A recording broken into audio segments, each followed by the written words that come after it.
안녕하세요. 성공예감 이대호입니다.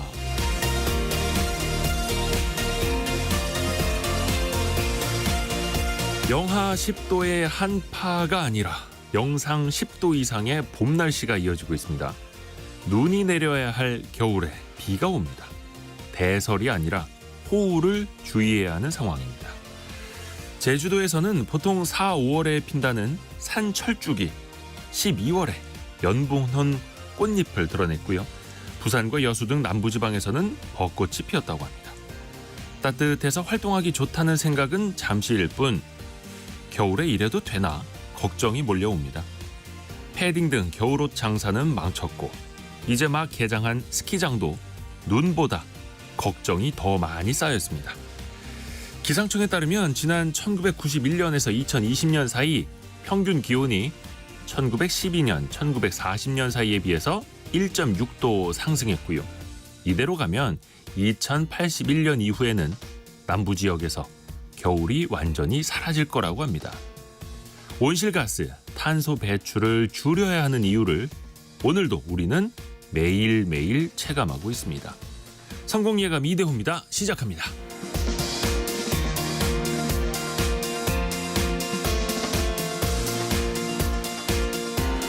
안녕하세요. 이대호입니다. 오늘은 12월 11일 월요일. 전국적으로 비가 좀 계속 내리고 있죠. 비 피해 없으시길 바라겠고요. 경제상식 퀴즈 내드리겠습니다. 이게 연말이다 보니까 또 내년을 준비하시는 분들, 그러면서 이거 하나 마련하시려는 분들이 늘고 있는데요. 근데 또 예전보다는 수요가 많이 줄었죠. 옛날에는 특히 은행에서 나온 이것을 벽에 걸어놔야 돈이 들어온다, 이런 속설도 있었는데요. 정작 이거를 많이 배포하던 은행들은 이 물량을 줄이고 있다고 합니다.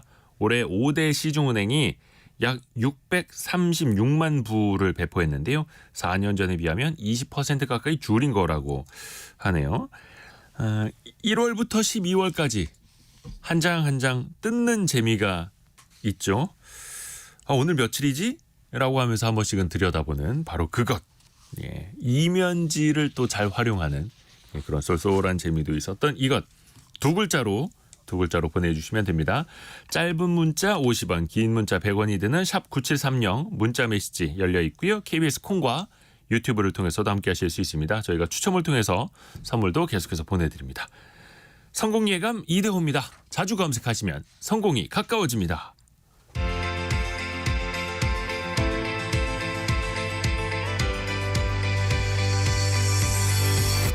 KBS 1라디오 성공예감 이대호입니다. 이야, 다이어리, 칼렌더, 캘린더 이렇게 보내주시는 분도 많은데 우리말로 두 글자 보내주시면 됩니다. 3242님 가장 빨리 보내주셨는데요. 고맙습니다. 오늘의 경제 뉴스 들어보죠. 해담경제연구소 어예진 소장, 그리고 파이낸셜 뉴스의 이환주 기자 함께합니다. 안녕하세요. 안녕하세요. 어예진 소장이 준비한 소식은요? 네, 이자 부담으로 고생하는 자영업자 소상공인의 부담을 덜어주기 위한 상생금융 방안이 어느 정도 윤곽을 드러내고 있습니다. 이 내용 가져왔고요. 물가 급등에 따른 소비 형태의 변화, 최근에는 어떤 모습들이 나오고 있는지까지 살펴보겠습니다. 네. 이환주 기자는요? 네, 하루에 3시간 이하로 일하는 단기간 근로자의 실업급여가 기존보다 줄어들게 되는데요. 또 워킹맘과 관련된 대법원 판결 소식도 같이 준비했고요. 네. 두 번째로는 공정거래위원회가 사교육업체 과장 광고에 대해 과징금을 부과했다는 소식도 전해드리겠습니다. 네, 자 어예진 소장부터 갑니다. 두드려라 그럼 열릴 것이다. 은행들을 두드리면 은행들이 좀 돈을 내놓죠. 네. 자, 상생금융 좀 어디까지 이야기 나왔나요? 네, 한 달 전쯤 전해드렸던 것 같은데요. 윤 대통령이 당시에 서민들은 이자 부담에 어려워하고 있는데 은행이 막대한 수익을 올렸다. 번 돈을 고스란히 대출 원리금 상환에 갖다 바치는 상황이다. 이렇게 연일 은행권을 질타했었죠. 이 때문에 은행들이 눈치를 보면서 그 상생금융 방안 마련에 열을 올렸는데요. 은행권 민생금융 지원 방안 TF가 자영업자 소상공인에게 최대 150만 원까지 이자의 일부를 돌려주는 방안을 적극 검토 중입니다. 18개 주요 시중은행이 참여하고 총 지원 규모는 이들 은행의 지난해 당기순이익의 10% 수준인 2조 원 정도로 알려졌습니다. 당기순이익의 10% 정도면 정말 많은 거죠. 네, 그렇습니다. 이번 상생금융 지원 대상은 올해 말 기준으로 금리가 5%를 초과하는 사업자 대출을 보유한 자영업자와 소상공인입니다. 다만 부동산 임대업 대출자는 대상에서 제외된 것으로 전해졌습니다. 구체적인 지원 방식은 현금을 직접 지원하는 캐시백 형태입니다. 그러니까 내년 중에 내야 할 이자의 일부를 현금으로 바로 돌려주겠다는 겁니다. 지급 시점과 주기는 이제 일시불, 월별, 분기별 중에 아직 논의 중인데 아무래도 이자 납부 부담을 좀 지속적으로 덜어주자는 취지를 고려해서 일시불보다는 분기별 지급이 좀 유력한 것으로 전해졌습니다. 캐시백. 네. 그러니까 돈을 돌려준다는 얘기. 그 지원 대상 기준은 정해진 게 있나요? 계속 논의 중이긴 해서 이제 변경의 여지가 좀 있습니다만 지금까지 나온 내용으로 보면 대출받은 금리에 따라서 그 구간별로 감면율을 다르게 적용하는 건데요. 예를 들면 6% 금리의 대출을 받은 사람보다 10%에 받은 사람에게 이자율을 더 많이 깎아주겠다는 거죠. 근데 다만 이렇게 되면 1억 원을 빌린 사람과 10억 원을 빌린 사람 간의 그 환급액이 너무 큰 차이가 나기 때문에 그렇죠. 평균 감면율은 1.5%포인트, 금액은 1인당 대출 금액 1억 원으로 한정할 전망입니다. 그러면 대출액 1억 원을 기준으로 연간 최대 150만 원이 감면이 되겠죠. 근데 다만 이렇게 일률적으로 감면을 하면 또 이제 감면 대상자가 많은 은행들이 출혈이 커질 수가 있습니다. 네. 그간 이 대형은행 같은 경우에는 영세 자영업자 대출을 좀 안정성을 이유로 이렇게 대출 기준을 높여서 취급을 거의 안 했잖아요. 네. 근데 이제 반면에 지방은행이나 인터넷은행 같은 경우에는 중저 신용자들을 많이 취급하면서 연 5% 초과의 높은 이자율로 대출을 해줬을 거고요. 근데 이런 경우에 지방 인터넷은행 등이 더 많은 비율로 이자율을 할인해서 캐치백을 줘야 하는 상황이 되니까 그럼 출혈이 더 커지겠죠. 그런데 지금 아까 2조 원, 총액이 2조 원이라고 했는데 네. 그 2조 원을 총 지원 규모를 18개 은행에 이제 나눈다라고 했을 때 단기 순이익이 높은 비중으로 그럼 나누자라고 한다면 대형은행이 주로 가져갈 거잖아요. 네. 그러면 지방 인터넷 은행은 불리해지겠죠. 그래서 은행별로 형평성을 갖도록 좀 세부 기준을 조율을 하고 있습니다. 근데 사실 이 은행별로 지원 금액을 균형 있게 배분한다. 이거는 굉장히 답이 없는 조건입니다.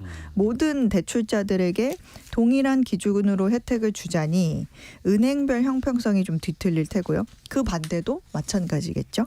그래서 이 큰 방침은 정해진 것 같기는 한데 개인적으로는 이 세부 내용 조율에서 조금 적지 않은 진통이 있을 것으로 좀 생각이 됩니다. 보통 이런 거는 은행연합회에 모여서 그 맞습니다. 머리를 맞대서 하거든요. 근데 은행연합회는 일종의 협회이고 이익단체인데 네. 야 우리가 분담금 제일 많이 내는데 왜 우리가 이런 거 할 때 돈 제일 많이 또 내야 되느냐, 왜 우리의 이익을 또 대변해 주지 않느냐, 그 사이에서 또 이렇게 갈등도 생기고 어찌됐든 간에 은행들은 상생금융을 내놔야 하는 상황이 됐고 또 이건 확정이 되면 나중에 한번 더 알려드려야겠어요. 네. 자, 이완주 기자에게 갑니다. 단기 근로자들 어떻게 보면 이제 일자리가 가장 불안정한 사람들인데 그분들의 실업급여가 줄어든다고요? 예, 그 고용노동부가 최근에 실업급여 관련 법안의 개정안을 시행하기로 했는데요. 보통 실업급여 산정 기준을 보면 평균 임금의 한 60% 정도를 기준으로 삼습니다. 그러니까 예를 들어 한 월급 300만 원 근로자가 실업급여를 받으면 한 180만 원 정도 받는 거고요. 그 시간으로 보면 올해 기준 시간당 최저임금이 1만 원이 조금 안 되는데요. 하루 8시간 정도 일하면 실업급여는 최대 6만 6천 원 정도가 나옵니다. 그리고 4시간을 일하면 하루에 실업급여를 한 3만 원 조금 넘게 받는 상황인데요. 이 실업급여 같은 경우에는 1998년부터 현재까지 25년 동안 하루 1시간을 일하던 2시간을 일하던 3시간을 일하던 4시간 근로자와 동일하게 실업급여를 지급해 왔습니다. 네. 이 과거에는 이렇게 1-2시간이라는 단시간 근로자가 많지 않았고요. 최저임금 자체도 적었기 때문에 이 최저생활보장이라는 실업급여의 취지를 살린 건데요. 근데 최근 들어서 하루에 1시간이나 2시간이라는 단기 근로자들이 많이 늘었거든요. 네. 그러면서 4시간 기준으로 실업급여를 주다 보니까 월급보다 실업급여가 더 많은 경우가 생겼습니다. 정부가 이를 바로잡기 위해서 시행령을 개정한 건데요. 실제로 현재 하루 2시간 정도 주 5일 최저임금 받는 근로자가 월급이 한 42만 원 정도거든요. 근데 이제 직장에서 일을 그만두고 실업급여를 받게 되면 4시간 근로자와 동일하게 실업급여를 받기 때문에 92만 원 정도를 받게 됩니다. 그러니까 이제 2시간 근로자 같은 경우에는 일을 그만둘 요인이 더 높아지게 되는 건데요.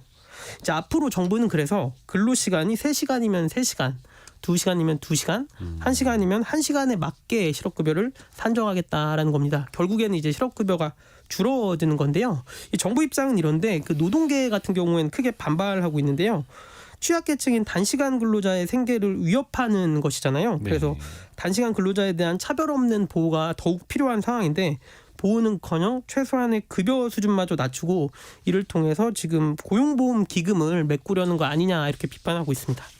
이 어떻게 보면 시간 대비 금액으로만 놓고 보면 합리적이라고 할 수는 있겠는데, 근데 그 실업급여의 취지가 사회적 약자를 좀 보호하는 측면에 또 있다 보니까 좀 비판도 피하기는 어려워 보입니다.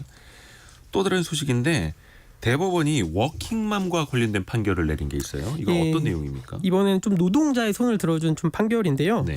고속도로 영업소에서 2008년부터 일해온 워킹맘 사례인데요. 네. 이분 같은 경우는 일을 시작하고 2 자녀가 생겼습니다. 네. 근데 이제 고속도로 영업소 같은 경우에는 24시간 돌리다 보니까 교대로 왔는데 그 아이가 있으니까 회사가 배려를 해줘서 새벽 근무나 휴일 근무 등은 면제를 받을 수가 있었거든요. 아, 네.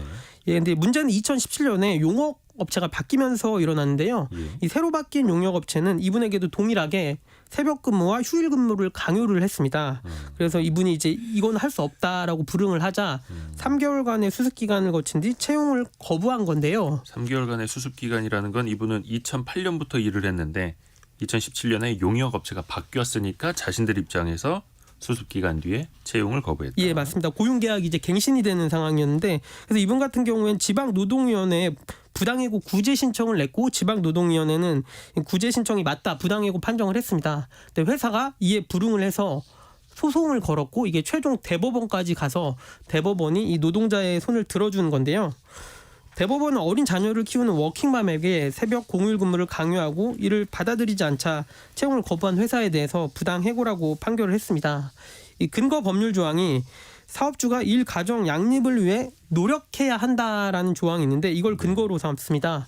그리고 여기에서 더 나아가서 사업주가 노동자에게 배려 의무를 다하지 않았고 노동자가 처한 환경, 사업장의 규모와 인력 운영의 여건 등을 종합해서 좀 구체적으로 판단했어야 한다라고 설명을 했고요. 이 대법원이 워킹맘들에 대한 배려 의무가 필요하다고 본 판결은 이번이 처음이고요. 이 첫 판례라서 의미가 있는 거고요. 근데 이제 한 가지 우려되는 게 이 대법원 판례가 나오면서 이런 사례가 누적이 되면 좋은데 회사 입장에서는 이런 판례를 피하려고 오히려 워킹맘에 대한 채용을 좀 더 소극적으로 할 수 있다라는 우려도 좀 나올 수 있습니다. 그러니까 일률적으로 새벽 근무, 주말 근무를 다 하는 것보다는 그 사람의 상황에 맞는 것도 배려를 해야 된다라는 걸 또 판시로 보여줬네요. 어혜진 소장. 네. 보통 이제 백화점 가면 이제 식품관, 네. 거기서 저녁 시간에 좀 마감 세일하지 않습니까? 맞습니다. 특히 요즘에 마감 세일 시간에 사람이 더 많이 몰린다고요. 네, 뭐 물가가 급등인데 웬 백화점 이렇게 생각하시는 분도 있을 수 있는데 이 백화점의 고품질 식품을 선호하지만 지출이 부담인 소비자들이 이 저녁 시간 할인 판매에 몰리는 겁니다. 근데 백화점이 보통 8시 반에 문을 닫잖아요. 근데 보통 6시부터 마감 세일을 시작하죠. 그래서 그날 제조해 놓은 요리, 식품류 등은 당일 폐기가 원칙이라서 남은 재고를 처리하기 위해서 뭐 20%에서 많게는 반값 정도 이렇게 할인을 해서 판매를 합니다. 백화점은 또 폐기 비용을 줄일 수 있고 또 고객들은 지출을 줄일 수 있어서 서로 좋은 건데요. 요즘 이 퇴근길에 백화점에 들러서 간단한 저녁을 사간다거나 뭐 반찬을 사가서 가는 사람들이 많아진 겁니다. 주로 이제 많이 팔리는 것들은 밑반찬, 요리, 도시락류 이런 것들인데 이 반찬은 보통 낮 시간에는 거의 뭐 3팩에 12,000원, 뭐 3팩에 15,000원 이렇게 팔거든요. 네. 근데 마감 세일에 가면 한 3팩에 10,000원, 4팩에 12,000원 정도 돼요. 근데 저도 가끔 이용을 하는데 이제 아주 막바지에 가서 좀 살 듯 말 듯 하다가 가면 아유 알았어요 아가씨 내 팩에 만 원에 가져가 뭐 이렇게. 잠시만요. 아가씨라고요. 네. 그러면 이제 내 팩에 만 원이 아니라 아가씨 때문에 사갑니다. 네, 근데 뭐 사실 동네 반찬 가게가 뭐 2,000원대 후반에서 네. 4,000원대 정도 하니까 백화점이 그래도 비싼 편이기는 합니다. 근데 이제 재료 수급이라든지 뭐 조리 과정이라든지 이런 부분에서 상대적으로 좀 고객의 신뢰를 더 얻는 것 같습니다. 그래서 백화점끼리 경쟁도 생겨났는데요. 백화점들 간의 이 6시 이후 식품관 델리 매출이 작년보다 얼마나 더 늘었는가 네. 비교가 되기도 하고요. 한 백화점은 선 할인권이라는 쿠폰을 내놓고 미리 구매해 놓으면 어느 시간을 사도 이 마감 할인율을 적용받을 수 있다고 합니다. 이 선 할인권 판매가 작년 8월부터 시작됐는데 올해 매출이 작년보다 40%가 늘었다고 해요. 그러니까 사실 이제 물가가 높아지다 보니까 사람들이 조금이라도 싸게 살 수 있는 곳 네, 그렇게 그렇습니다. 찾아가는 거고. 또 편의점도 마감 할인 찾는 고객이 증가하고 있어요. 아, 도시락류, 김밥, 샌드위치류, 뭐 유음료 등이 매출 상위 품목인데 뭐 세븐일레븐 같은 경우에는 이 마감 할인 상품을 어플로 미리 주문한 뒤에 찾아갈 수 있게 하고 뭐 배달 서비스도 제공하고 있고 뭐 스타벅스 같은 카페도 저녁 7시 이후 제조 음료와 뭐 샌드위치, 샐러드 중 하나를 구매하면 음식료에 50% 할인 혜택을 적용하는 이런 카페들까지도 마감 할인을 적용 많이 하고 있습니다. 편의점 얘기 나와서 말인데 혹시 삼김이라고 아십니까? 삼김? 삼각김밥이요? 아 역시 아네. 저는 애들이 삼김 그 편의점 마감 시간에 가면 삼김 싸게 판다고 네. 얘기를 하는 거죠. 야 삼김? 이거 정치인들 얘기 아니야 이거? 삼각김밥이라더라고요. 그래서 편의점도 약간 요거 유통기한 임박한 네. 식품을 이제 싸게 살 수 있다라는 것도 있고요.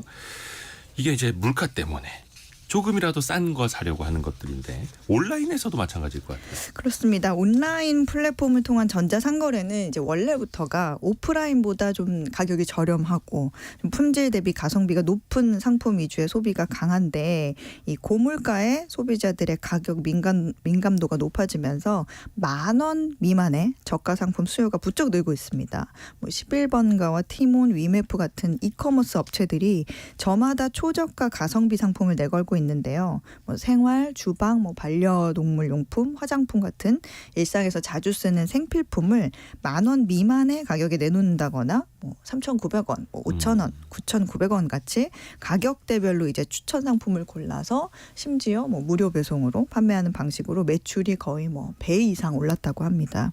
그리고 흠이 좀 있어도 싸게 살 수 있는 리퍼브. 이제 조금 손질 상품도 재조명을 받고 있는데요.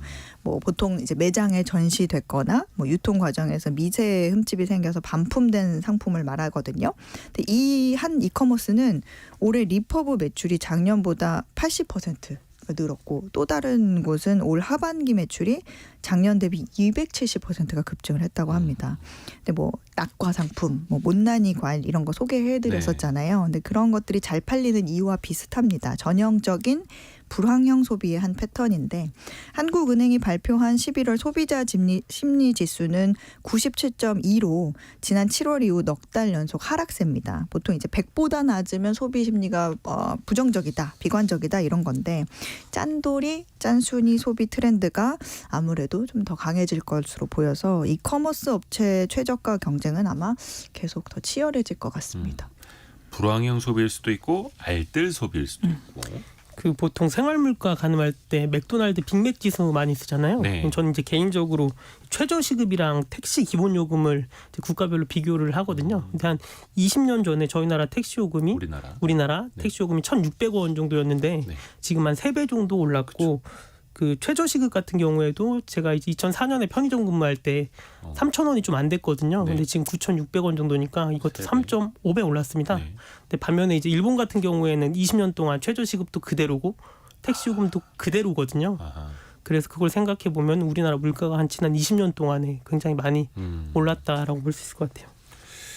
사교육비도 좀 이야기를 해볼게요. 또 우리나라 가장 또 이제 소비 중에서 지출 중에서 커다란 부분을 차지하는 건데 사교육 업체들이 무더기로 과징금을 받게 됐어요. 예, 맞습니다. 공정거래위원회가 총 9개 입시학원, 출판사의 부당, 과장 광고 등에 대해서 총 18억 원의 과징금과 시정 명령을 부과했는데요. 네. 이 중 가장 많은 과징금을 부과받은 곳이 메가스터디 교육입니다. 네. 그 입시학원이고요. 그리고 2위가 그 시대인재라는 학원을 운영하는 하이컨 씨고 3억 원을 받았고요. 또 디지털 대성이 1억 7천만 원의 과징금을 부과받았는데요. 이 거짓 과장 광고 중 가장 많은 유형이 교재 지필진의 경력을 허위로 표시한 건데요. 예를 들어서 한국교육과정평가원의 모의고사에 참여한 경력이 있어도 수능 및 평가원 모의고사 경력이 있다라고 광고를 한 겁니다. 실제 수능 출제는 하지 않고 모의고사만 출제했는데 네. 수능 출제 이력도 몰래 끼워 넣은 거고요. 또 다른 수능 문제집 출판사는 대외적으로 공개할 수 없는 수능 출제위원 참여 경력을 노출을 하거나요. 실제 수능 출제위원 경력이 있어도 뭐 한 번 정도 했는데 이를 뭐 4번, 5번이라고 과장하는 방식을 쓰기도 했습니다. 근데 과징금 규모가 9개 학원에서 18억 원. 제일 많이 받은 곳이 12억 원. 물론 뭐 학원들이 실적이 사실은 어마어마한데 스타 강사 한 명의 연봉이 100억 원을 넘기도 하는데 이 정도 과징금으로 글쎄요 좀 이렇게 무서워할지는 모르겠고 학원들이 그 실적을 과장한 경우도 많았다고요. 예, 맞습니다. 최근 강남 등에서 의대 입시 전문 학원으로 유명한 시대인재 같은 경우에는 메이저 의대 정시 정원 2명 중 1명이 시대인재 출신이라고 광고를 했지만 이게 실제 의대 진학 실적이 아니라 학원 측이 스스로 추정한 결과를 이렇게 광고를 했습니다. 또 디지털 대성 같은 경우에는 수강생들에게 주관적으로 판단을 묻는 설문조사를 진행한 뒤에 이를 바탕으로 성적 향상도 1위 학원이라고 광고를 했고요. 또 강좌별로 수강생 수를 중복해서 집계하는 방식으로 이 수강생 수를 과장하기도 했는데요. 또 메가스터디 교육 같은 경우에는 논술 강좌 강사를 홍보하면서 매년 현장 수강생 10명 이상이 합격하는 강의라고 홍보를 했지만 사실 실제 합격생은 절반도 안 되는 한 15명 수준으로 나타났습니다. 또 이 밖에도 다수의 학원들이 홍보를 하면서 최다 1등급 배출, 대치서초 압도적 1위, 수강생 최다 보유 등 과장 광고 문구를 넣거나 거짓 문구를 넣은 경우도 다수 발견됐습니다. 기상특보 조금 전에 나온 거 있어가지고 요 하나만 좀 짚어드리고 이야기 이어갈게요. 9시 30분을 기점으로 해서 강원도 그러니까 속초, 양구, 인제, 고성, 양양군 지역 그리고 강원 북부 산지 지역에 대설 경보가 발효돼 있습니다. 해서 이 지역에서는 외출을 가급적 피해 주시고요. 운전자들은 특히 안전거리 더 좀 확보해 주시길 바라겠습니다. 강원도 지역에 대설 경보가 9시 30분을 기해서 발효가 된다라는 소식 강조해 드리고요. 다시 이제 학원 쪽 이야기로 넘어가서 이야기 들어볼게요. 앞에서도 실적을 과장했다. 또 일반적으로 소비자들을 기만하는 광고도 또 문제가 되는 게 있잖아요. 예, 맞습니다. 보통 학원들이 입시학원 같은 경우에 대학 합격 등을 조건으로 학원비를 돌려주는 상품을 판매하면서 100% 환급이라고 광고를 했지만요. 실제로는 수수료나 제세공과금, 교재 캐시 금액 등은 또 돌려주지 않은 경우도 있었고요. 또 특정 시점까지 환급 대상 대학에 재학 중이어야 환급금을 지급했으나 광고 문구에는 대학 합격 시 100% 환급이라고 합격만 하면은 지급을 하는 것처럼 광고를 했습니다. 중간에 자퇴를 하면 돈을 돌려주지 않았고요. 이 공정위 같은 경우에는 사교육 시장 경쟁이 과열되면서 광고마저 경쟁하는 관행이 고착화되는 양상이라고 지적을 했고요. 이번 또 사교육 같은 경우에 정부에서 크게 카르텔 문제를 지적하면서 언급을 한 적이 있었잖아요. 근데 보통 이 경우에는 이제 국세청이나 이런 데서 세금 조사까지 하는데 그냥 이번에는 공정위에서 한 과장 광고 조사를 하는 정도였던 것 같습니다. 또 예전에 세무조사를 받은 기업들도 있는데 그 결과도 아마 나오게 되면은 또 한번 또 정리를 해드리면 좋을 것 같습니다. 파이낸셜 뉴스 이환주 기자 그리고 해담경제연구소 어예진 소장 함께했습니다. 고맙습니다. 감사합니다.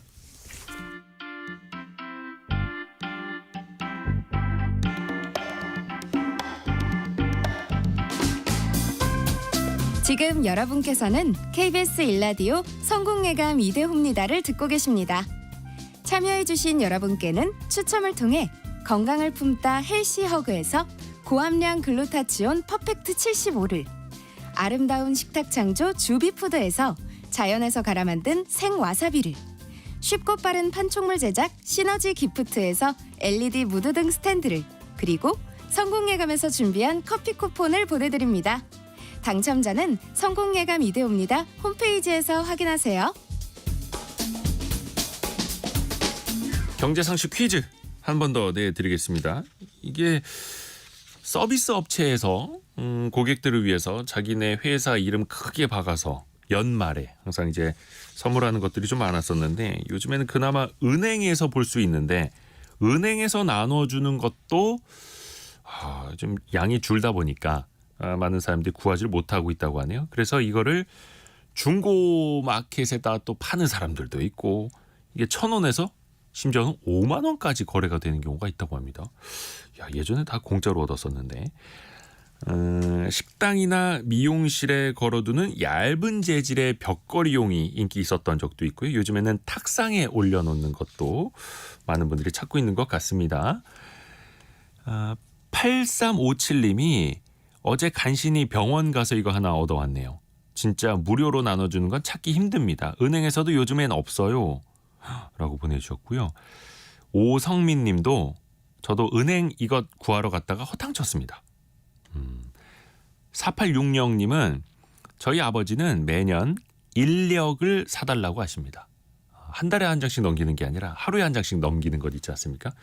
특히 이제 어르신분들은 시간 가는 거 하루하루 가는 거 요거 뜯으면서 또 뭐라 해야 될까 좀 의미를 더 더하시기도 하는 것 같습니다. 자, 여러분이 생각하시는 그 두 글자 정답 짧은 문자 50원 긴 문자 100원이 드는 샵 9730이나 KBS 콩으로 보내주시면 됩니다. 오늘의 움직임에 주목하고 세상의 흐름을 놓치지 않습니다. 여러분의 내일을 응원하며 성공의 열쇠를 함께 찾아갑니다. 성공예감 이대호입니다. 집을 살 때 그런 고민 한 번쯤 안 해보셨습니까? 이거를 부부 공동 명의로 할까? 아니면 단독 명의로 하는 게 나을까?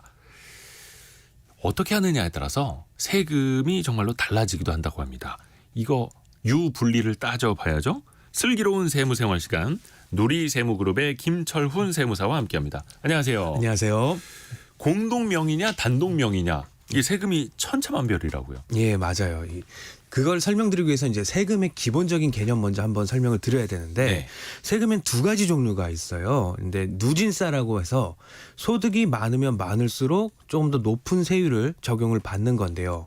예를 들어서 두 쌍의 부부가 있는데 첫 번째 부부는 남편이 외벌이로 혼자 1억을 버는 거고요. 네. 두 번째 부부는 각각 남편과 아내가 5천만 원씩 맞벌이로 번다고 봤을 때 네. 가족으로 봤을 때는 둘 다 1억씩 버는 거지만 합치면 똑같죠. 예, 합치면 똑같은데 이제 세금은 앞에서 말씀드린 남편 혼자 1억 버는 분이 가족이 훨씬 더 많이 나옵니다. 누진세 개념이니까. 맞습니다. 그래서 누진세니까 공동으로 버는 거, 즉 공동 명의가 좀 유리하다고 보면 돼요. 그것과 반대로 이제 그런 것과 상관없이 같은 세율이 나오는 걸 평율세라고 하는데 이제 주택이랑 관련해서 부동산이랑 관련해서는 세금이 여러 가지 문제가 걸려 있어요. 이제 살 때는 취득세를 내게 되고요. 가지고 있는 동안은 이제 재산세와 종합부동산세를 내고요. 이제 마지막으로 팔 땐 양도세를 내는데 그리고 또 추가로 모든 단계에서 증여세랑 심지어는 건강보험까지도 고려를 해야 돼요. 아하. 그래서 이러한 여러 가지 세금들 중에서 어느 것은 누진세를 적용하고요. 어느 것은 평율세를 적용하기 때문에 같은 주택, 아파트라고 하더라도 부동산이라고 하더라도 한 사람의 단독 명의냐 아니면 부부 공동의 이제 나눠서 가지고 있는 거에 따라서 세금이 달라지게 됩니다. 일단 누진세 개념으로 가면은 좀 공동 명의로 나누는 게 유리한 거고요. 맞습니다. 그러면 상황별로 좀 나눠서 봐야 될 텐데 이 절세 효과를 좀 확실하게 누릴 수 있는 것 네. 어떤 상황이 있을지 좀 설명해 주세요. 네, 상황에 따라서 다르긴 하는데요. 네. 먼저 취득을 할 때 당시로 보면은 이제 취득과 관련해서 발생하는 세금은 취득세와 증여세가 있습니다. 이제 취득세 같은 경우는 집의 가격이 1%에서부터 3%까지 적용을 하기 때문에 사실 취득할 때는 뭐 공동이든 단독이든 차이는 없어요. 다만 이제 조심해야 될 게 이 부분에서 증여세를 조심해야 되는데요. 가격에 따라서 부동산의 가격에 따라서 자금 출처 조사가 문제가 될 수 있어요. 그래서 외벌이 가정에서 이제 공동 명의로 한다면은 이제 배우자의 경우 10년 동안 그간 10년 동안 증여가 없었는지 증여 공제를 받았는지도 한번 확인을 해봐야 됩니다. 이 경우 외에는 뭐 취득할 때 당시에는 뭐 크게 차이가 없습니다. 네.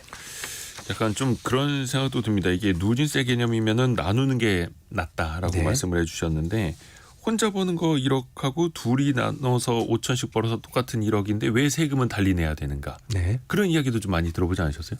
그렇죠. 예. 세금은 이제 인별과세인데 예. 뭐 마찬가지로 부동산 중에서도 관련된 소득이 인별과세인 게 있어요. 그런 것들은 이제 사람을 나누면 나눌수록 조금 더 소득 자체가 줄어들기 때문에 누진세에서는 그렇게 소득을 나누는 게 훨씬 유리하죠.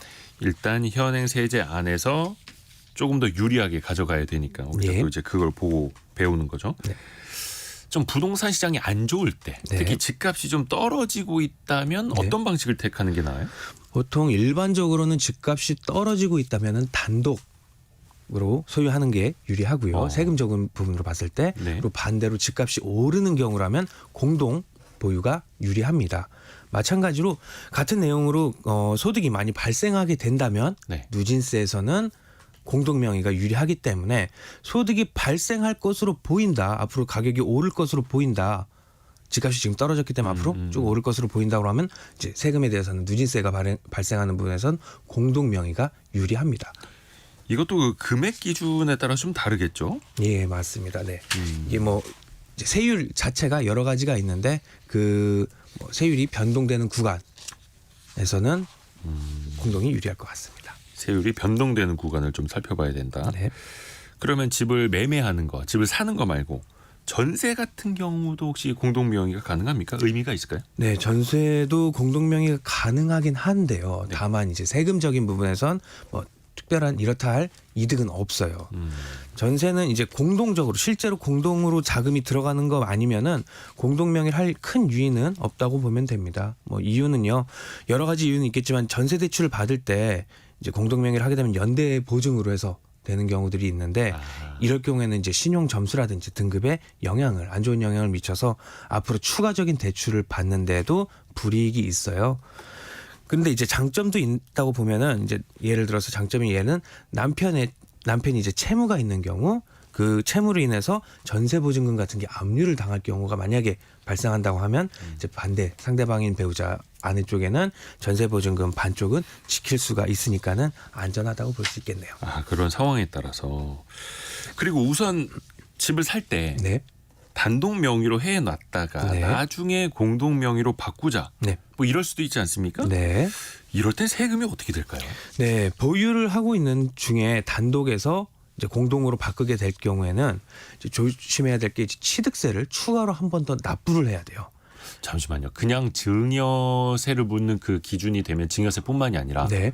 공동 명의로 아내에게 절반을 이제 떼주는데도 그렇죠. 취득세가 또 들어요? 네, 절반으로 떼주는 상황에서 네. 떼주는 부분에 증여는 발생을 하고요. 그 절반을 이제 등기를 하게 되죠. 예. 등기를 하면서 이제 아내가 취득을 했다라고 보기 때문에 취득세가 발생을 하게 됩니다. 아, 네. 증여세뿐만이 아니라 취득세까지도. 네. 그리고 말씀 주셨듯이 증여세도 조심해야 되고요. 네. 그리고 추가적으로 나올 수 있는 게 이제 건강보험료 문제가 나올 수가 있는데 이제 소득이 없는 배우자를 공동명의로 해갖고 넣게 되면은 이 부분 때문에 이제 피부양자 자격이 이제 박탈되는 경우들도 있고요. 아, 네.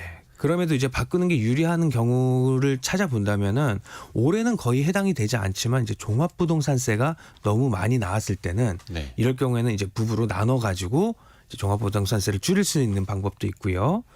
추후에 이제 집의 가격이 많이 오를 것으로 이제 예상이 된다고 한다면은 양도세를 줄일 목적으로 지금 공동으로 나누는 걸 택해 볼 수도 있습니다. 아하, 양도세를 줄이는 데는 도움이 될 수가 있겠네요. 예, 맞습니다. 그럼 그 차액을 두 사람이 나누게 되니까 네, 그거고요. 양도세는 누진세일 수도 있으니까요. 그리고 증여세는 부부간에는 6억까지가 비과세든가요? 네, 10년 동안 6억이니까는 뭐 최근 근래 10년 동안 증여를 한 내역이 있는지 아하. 확인도 해보는 게 중요합니다.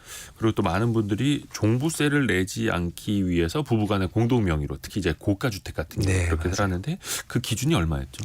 그 공동명의로 나누는 게요. 이제 1세대 1주택 같은 경우는 12억까지 가능하고요. 12억. 네. 혹시 공동 명의를 우리가 흔히들 그냥 부부간의 공동 명의로 많이 생각을 하는데 네. 부모 자식 간에 혹은 형제 자매끼리도 공동 명의가 가능할까요? 또 이럴 땐 세금이 어떻게 될까요? 네, 뭐 부모 자식 간 그리고 형제 자매에서도 공동명의 가능합니다. 근데 자식을 공동명의로 올릴 때는 좀 신중히 고려를 해야 되는데요. 네. 공동으로 올렸다가 이제 후회하는 경우도 있습니다. 저희 사례 같은 경우는 이제 아버지가 돌아가셔서 네. 아버지의 주택을 엄마, 아들, 딸이 공동으로 상속을 받았는데 집 하나를 공동 상속. 예, 근데 이제 나중에 아들이 청약하는 데 있어서 주택을 보유하는 걸로 봐서 불이익이 많이 있었습니다. 그리고 공동 명의로 해야 좋은 사례 같은 경우는 실제로 부모 자식 간에도 공동으로 돈을 투자해서 집을 사는 경우라면은 이제 나중에 증여세 문제 때문에라도 실제로 공동 자금이 들어가게 되면 공동 명의를 해야 됩니다. 그러니까 공동으로 상속을 받는다 하더라도 네. 그냥 집은 뭐 3분의 1씩 이렇게 보유한다 하더라도 이 사람은 유주택자가 돼서 나중에 청약에 불리해질 수 있다. 예, 그것 때문에 후회하는 경우가 있었습니다. 그래서 그 미래의 어떤 주택 마련 전략까지도 같이 감안을 해야 되는 거예요. 네. 반대로 네. 공동 명의였던 걸 단독 명의로 바꿀 때는 이때는 어떻게 됩니까? 앞에서 반대의 경우 단독 명의였는데 공동 명의로 바꾸는 것과 같은 이유로 이때도 마찬가지로 증여세를 고려를 해야 되고요.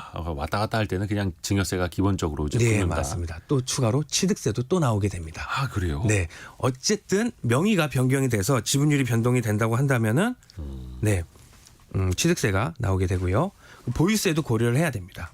그래서 본인이 조정 지역 안에 다주택자이면서 공동 명의로 가지고 있는 집의 경우라든지 또는 어떤 한쪽의 소득이 월등하게 높다고 한다면 공동 명의를 단독 명의로 변경을 하는 걸 고려해볼 만합니다. 이야, 공동 명의, 단독 명의, 단독 명의에서 다시 공동 명의 이거 왔다 갔다 할 때 그냥 증여세뿐만이 아니라 취득세도 다 따라 붙는다는 예. 것도 꼭 새겨놔야 되겠습니다. 혹시 그 주택 말고 네. 투자 목적으로 상가라든지 아니면 이제 빌라 같은 거 사서 이제 세를 줄 목적으로 네. 투자 목적으로 사시는 분들이 있지 않습니까? 네. 이것도 공동 명의랑 단독 명의 어떻게 유리해지고 불리해지게 됩니까? 네, 세를 준다는 것 자체가 이제 부동산 임대 소득이라는 게 발생을 하게 됩니다. 그러면 이때는 종합소득세를 고려를 하면 되는데요. 공동 명의로 할 경우 같은 경우는 상가의 경우라면은 이제 주택에서 이제 제재하고 있는 다주택자 불이익, 즉 중과세 이런 게 없어요. 그래서 취득할 때부터 공동 명의를 하는 게 일반적으로 유리하고요. 네. 그리고 반대로 단독 명의로 할 경우라면은 월세라는 소득이 발생을 하는 거기 때문에 기존에 소득이 적은 쪽에 단독 명의를 하는 게 절세에 유리하십니다. 소득이 적은 쪽으로 하는 게 유리하다. 단독 명의일 때는. 그렇죠. 나중에 집을 만약에 팔 때는 이거 양도세를 이야기하는 걸 텐데 명의에 따라서 이때는 세금이 어떻게 달라질까요? 네, 상황이 여러 가지가 나올 수 있는데요. 일단 주택을 하나를 가지고 있다라는 가정을 해보면은 1세대에서 1주택 같은 경우는 비과세 혜택을 주고 있어요. 네. 그래서 양도가액을 12억까지는 세금이 안 나오게 되기 때문에 이 경우라면은 단독이든 아니면 공동이든 세금이 안 나와서 차이가 없습니다. 단독이든. 일단 12억이 넘지 않으면 양도세 자체가 발생하지 않는다. 네. 이제 12억을 넘어가게 되면 12억 넘는 분에 대해서 양도소득세가 발생을 하기 때문에 이때는 공동일 경우가 일반적으로 세금이 양도세가 적게 나오게 됩니다. 이것도 약간 누진 개념이 맞습니다. 담겨 있는 걸까요? 예. 그러면 1세대 1주택일 경우에는 그런 거고 네. 이게 2주택 이상일 경우에도 서로 공동으로 명의를 나누는 경우들도 있잖아요. 네. 그때는 혹시 어떻게 되나요? 이때도 뭐 세율 자체가 일률적으로 전에 말씀드렸던 평률세로 나오는 경우가 있고 또 누진인 경우도 있기 때문에 이 점을 참고해서 상황에 맞게 적용을 하는 게 좋을 것 같습니다. 오늘 공동 명의, 단독 명의 그 상황에 따라서 어떻게 달라지는지를 또 이야기를 들어봤습니다. 김철훈 세무사와 함께했습니다. 고맙습니다. 감사합니다. 라디오 정보센터 다녀옵니다. 오늘 새벽 북한 황해북도 평산에서 규모 2.3의 지진이 발생했습니다. 기상청은 자연 지진으로 분석했습니다. 올해 우리나라에서 규모 2.0 이상 지진은 104차례 발생했습니다. 최근 중국의 요소 수출 제한으로 제2의 요소수 대란이 우려되는 상황과 관련해 정부는 요소수 가격과 재고는 평시와 유사한 상황이라고 밝혔습니다. 정부가 공급망 안정화 정책을 심의 조정하기 위한 범정부 컨트롤타워 공급망위원회를 내년 6월 설치하기로 했습니다. 1979년 12.12 군사 쿠데타를 소재로 한 영화 서울의 봄이 개봉 20일 만에 누적 관객 수 700만 명을 돌파했습니다. 지금까지 라디오 정보센터 뉴스 정한나였습니다.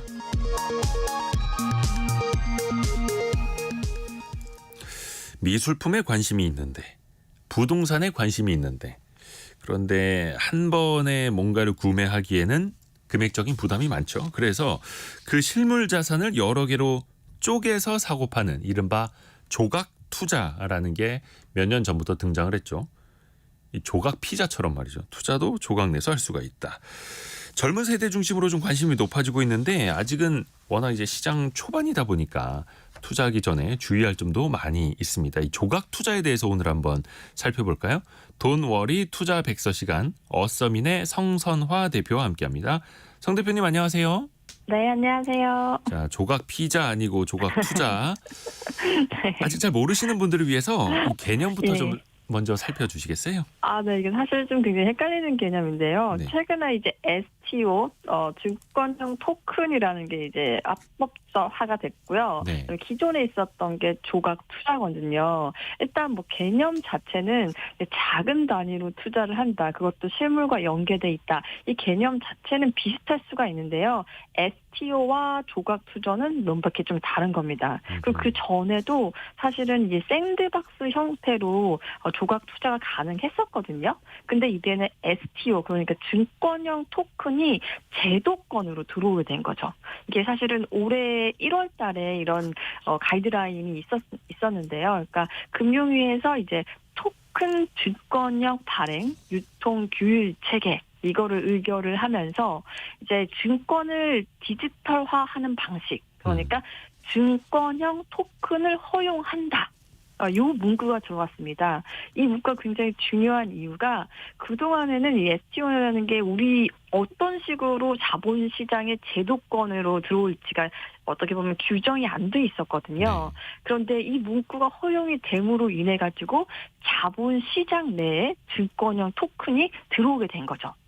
실제로 이거 개념 자체는 실제로 존재하는 실물 자산의 가치와 이거를 연동하는 자산 유동화를 시킬 수 있다는 건데 이게 중요한 게 어떤 법에 적용을 받는지가 굉장히 중요하거든요. 근데 이 증권형 토큰의 경우는 자본시장법에 적용을 받고 네. 자본시장법에서 규정을 하고 있는 다양한 증권의 형태들이 있거든요.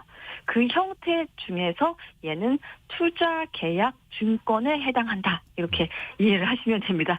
약간 어려울 수가 있는데 아마도 이 STO가 처음 생겼다고 해가지고 나도 투자를 좀 해볼까 하면서 이제 좀 뭔가를 좀 찾아보시면 아마 투자 계약 증권이라는 용어를 많이 접하시게 될 거예요. 근데 이 투자 개혁 증권이라는 거는 그 전에는 거의 없었던 증권이고 네. 이번에 이제 증권형 토큰이 최초로 투자 계약 증권 형태에 해당이 되는 거죠.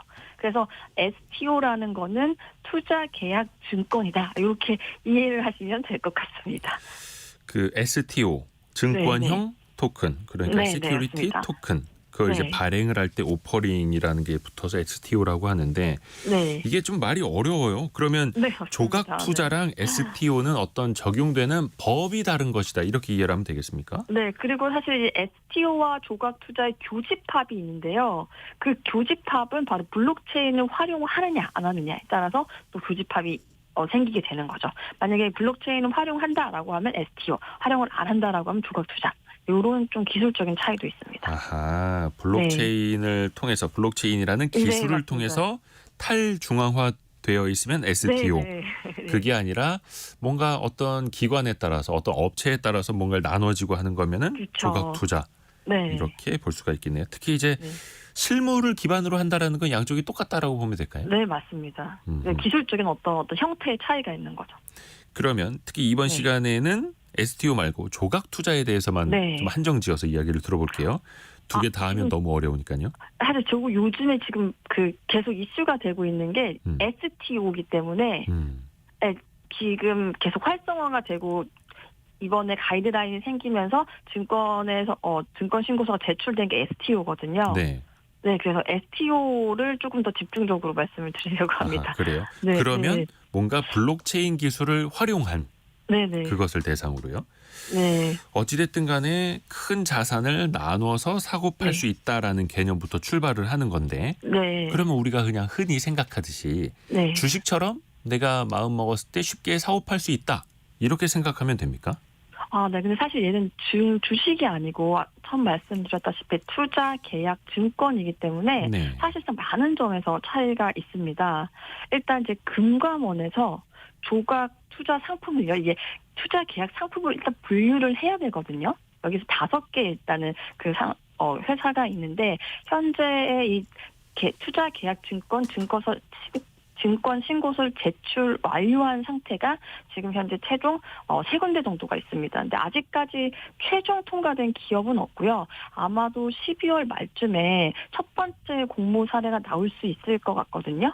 지금 현재 미술품 조각 투자 3군데가 있는데 투게더 아트, 열매 컴퍼니, 서울 옥션 블루 이렇게 3군데가 있습니다. 근데 요 회사별로 또 이제 그 미술품을 이제 공모하는 상품들이 조금 다른데요. 열매 컴퍼니 같은 경우에는 이제 굉장히 유명한 쿠사마 야요이의 호박을 이번에 증권신고서에 제출을 했고요. 그다음에 서울 옥션 블루 같은 경우는 엔드월의 달러 사인 요거를 이제 상품으로 제출을 했습니다. 그러니까 내가 투자를 쿠사마 야요이 호박에 하고 싶다, 앤디월의 달러 사인에 하고 싶다라고 하면 이제 각각 원하는데 그 상품을 설정을 할 수가 있고요. 청약 방법은 일단 가장 일반적으로 STO 할 수 있는 거는 증권사를 통해 가지고 실명 계좌를 통해서 청약을 할 수 있습니다. 이거는 우리가 이제 공모주를 하는 거랑 동일하게 할 수 있고 네. 그런데 일부 증권 회사 같은 경우에는 일단은 가상 계좌로 하기도 하거든요. 그리고 또 하나 다른 점은 이제 업체별로 증권사를 지정을 하게 됩니다.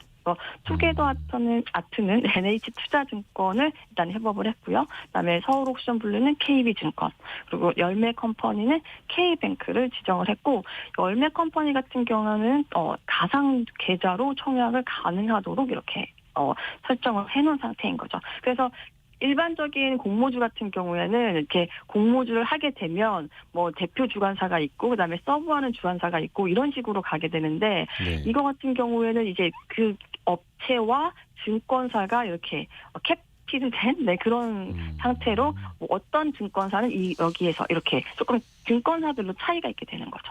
굉장히 그러니까 다양하게 나올 수가 있습니다. 내가 원하는 투자 플랫폼과 제휴된 증권사에서만 내가 이걸 네네. 거래를 할 수가 있다. 네. 라는 거고요. 이게 일종의 그 투자계약 증권이라고 아까 설명을 좀 해주셨는데 네. 하나의 작품, 홍길동 작가의 작품에 100명, 200명이 조각조각 나눠서 투자할 수 있는데 네. 그 계약서가 증권화되니까 그 네. 계약서 자체를 이제 사고 팔 수도 있게 되는 약간 이런 개념으로 또 이해를 하고 있는데 그러면 그거를 원할 때 그럼 그 증권사를 통하면 투자 플랫폼이랑 제휴된 증권사를 통하면 언제든지 사고 팔 수 있는 거예요? 사실 이게 미술품 조각 지분 증권 같은 경우에는 네. 아무 때나 사고 팔 수 있도록 되어 있지는 않고요. 그래요. 만기 도중에는 팔 수가 없도록 되어 있습니다. 그러니까 금융위원회가 미술품에 대해서는 이제 조각 투자 지분에 대해서 개인간 유통간 사는 유통시장 현재로서는 금지를 해놓은 그런 상황이거든요. 네. 그래서 요거는 현재는 유통은 불가능한 그런 상황이고 일단은 이제 만기까지는 좀 가지고 있어야 되는 상황이고 이게 만기가 또 그림마다 또 차이가 있거든요. 네. 그러다 보니까 이게 만기가 어떻게 보면 최장 한 10년 정도까지도 투자금이 묶일 수가 있는 거죠. 만기가 있고 그 만기까지는 유통 그러니까 사고 팔고가 안 되고 네. 그럼 중간에 미술품이 배당이라도 줍니까? 어디서 미술품이 배당해서 돈을 주는 것도 벌어오나? 아니고요. 만약에 정말로 내가 돈을 빼야 된다. 급하게 돈이 필요해졌다.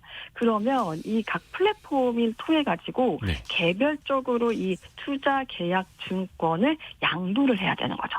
하나하나 찾아서. 네. 그러니까 상당히 어떻게 보면 거래가 쉽지 않다. 그러니까 주식은 우리가 일반적으로 생각을 할 때 그냥 매수, 매도 이 버튼 네. 하나로 막 거래가 가능하잖아요. 근데 이거 같은 경우는 내가 일단 한번 공부에 들어가서 청약을 했다라고 하면 환급성은 굉장히 낮다. 그래서 내가 만기 때까지 기다려야 되고 만약에 만기 때 그림을 사는 사람이 없다라고 하면 네. 이거는 또 플랫폼이 또 강제 청산을 할 수가 있거든요. 강제 청산이요? 예, 그러다 보니까 공모가보다도 낮은 가격에 또 작품이 팔릴 수가 있습니다. 그래서 이게 리스크가 어느 정도는 있기 때문에 잘 감안을 하셔야 됩니다. 일단 뭐 혹시 미술 투자 작품에 대해서 좀 보는 안목이 있어서 내가 이 작품은 절대로 이 가격까지 떨어지지 않을 거야. 또는 이 작품은 그래도 꼭 팔릴 거야. 이런 확신이 있을 때 이런 조각 투자도 들어가지는 게 맞지 않나 그런 생각이 듭니다. 그러니까 미술품에 네. 조각 투자했다가 마이너스 50%까지 예를 들어서 물려버렸다. 네, 근데 네. 나는 계속 보유하고 싶어도 강제로 그 일종의 펀드 같은 게 청산이 될 수가 있는 거고, 네, 만기가 됐을 때 작품이 만기가 됐을 팔리지 때. 않을 경우인 거죠. 그리고 이걸 내가 그럼 네. 집으로 가져와서 내가 걸어 놓을래요 해도 내가 원체 투자한 거는 일부분의 조각이니까 또 그것도 안 될 테고요. 네, 네. 그런 좀 주의를 좀 해야겠네요. 네. 그러면 이런 투자자들을 좀 보호하기 위한 안전장치는 있을까요? 네. 그리고 또 주의를 하셔야 될 게 예. 우리가 사실은 이제 은행에 예금을 하면 예금자 보호를 받게 되잖아요. 네. 근데 이 투자 계약 증권 같은 경우에는 예금자 보호법에 의한 보호를 받을 수가 없습니다. 그러니까 우리가 뭐 주식 투자했는데 손실이 났다라고 해가지고 보호해달라고 얘기를 할 수 없듯이 이것도 뭐 작품의 가치가 떨어지거나 하면 원금 손실은 투자자 본인에게 책임이 있습니다. 그렇습니다. 그래서 네. 이거는 예금이 아니라 이것도 투자다. 네. 어서민의 성선화 대표와 함께했습니다. 고맙습니다. 네, 감사합니다. 저희는 2부에 증시각도기 곽상준 지점장과 함께 돌아옵니다. 10시 5분에 다시 뵙죠.